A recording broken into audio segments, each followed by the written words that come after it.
Owen Paterson, first of all, could we start with that final point that was being pointed out by Chris Morris, that to have an effective backstop, there is going to have to be an opportunity for checks somewhere, and the only question in a way really is where those checks are. Yes.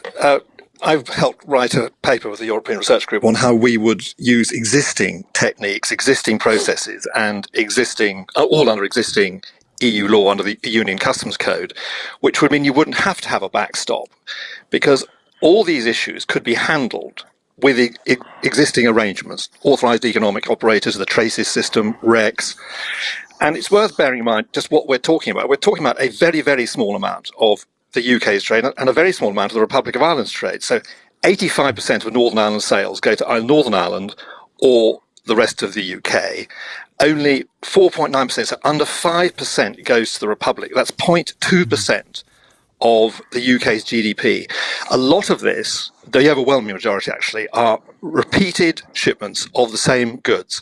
A huge amount of milk goes to the big dairies in the south, livestock, 13,000 border crossings for Guinness.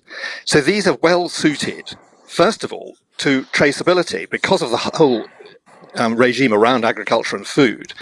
I can't think of any products which are so carefully regulated and monitored. And there's also already very close cooperation between the authorities in the Republic of Ireland and Northern Ireland.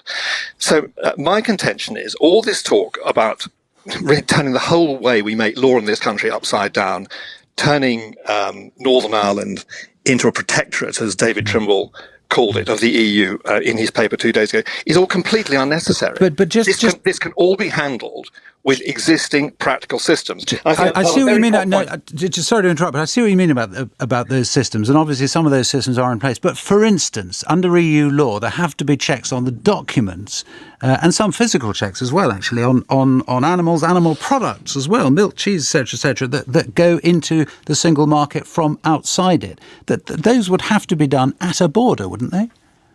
No, that can all be done electronically. So your reporter quite rightly said that livestock are inspected. I was in Larne 10 days ago talking to people there, how they handle them.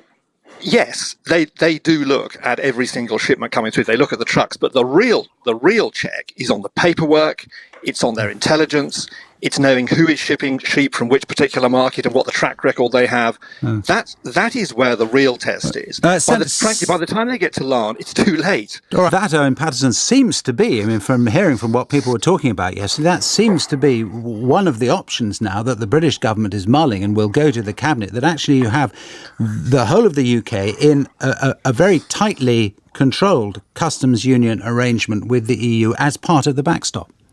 And that would be a total betrayal of the 17.4 million people who voted to leave and the 85% of the voters in the general election who supported the Conservative and Labour parties' platform that leave means leaving the single market, leaving the customs union and leaving the remit of the ECJ. Wouldn't it just be saying to them, hang on a second, wouldn't it just be saying to them, though, look, we still accept your decision as articulated in the referendum. We still want to get there, but this border issue is so important that we need to get there in stages, and this is a stage.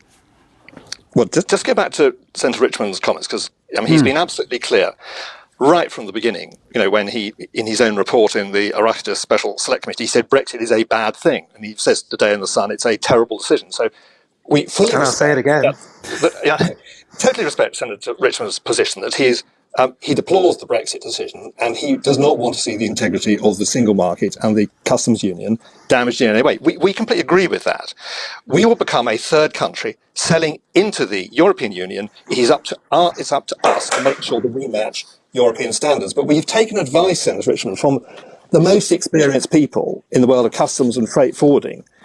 They are convinced that the current proposals under the Chequers proposal, the facilitated customs regime, is completely unworkable in practical terms for 5 to 10 years. And they have looked at this. They are completely abreast of World Trade Organization rules, World Customs Organization rules. And they have assured us that we can continue using many of these administrative systems if there is political goodwill. And we are addressing a very small amount of trade, which is very, very regular and already very, very clearly administered and regulated. In some ways, it suits that it's agriculture and food mainly, because it is such a highly regulated part of our economy.